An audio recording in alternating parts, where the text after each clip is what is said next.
Colin Clark is enjoying the good life on the big island of Hawaii, taking advantage of everything the island has to offer. Here in Hawaii, it's ocean swimming, it's hiking, it's biking, it's on the trails, and that's really what we do most of the time, the outdoor lifestyle.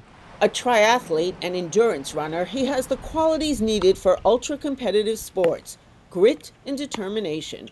And that's what keeps him going, a year into a very difficult medical diagnosis. Colin had a grade 4 tumor, glioblastoma, which is the most aggressive brain tumor that a patient can have. When we first had the news a year ago, we were devastated. Our life has come crashing down literally overnight. In fact, we did not know if Colin is going to be here today. Colin was truly one of the more challenging cases of my career because he was an incredibly functional guy before he was struck with this diagnosis. And then rapidly, his quality of life declined to the purpose where he was wheelchair bound. Colin's treatment would involve weeks of chemotherapy and radiation, as well as surgery, but he was hesitant to proceed. He had talked to his physicians about not even moving forward with the standard therapy of radiation and chemotherapy.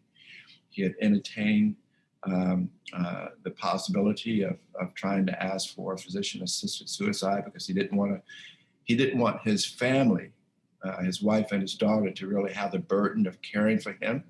With support from his family, Colin chose the treatment that would offer him quality of life, including a partial tumor removal that preserved his motor function.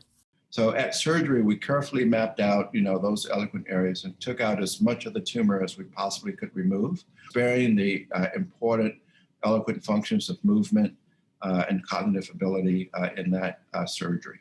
It was a rough road, including weeks of rehabilitation therapy, starting in a wheelchair, but walking out on his own. Today, a year later, Colin is back to exercising, enjoying Hawaii's natural beauty, and sharing his love of life. Colin is running and living a full life again. He's right here.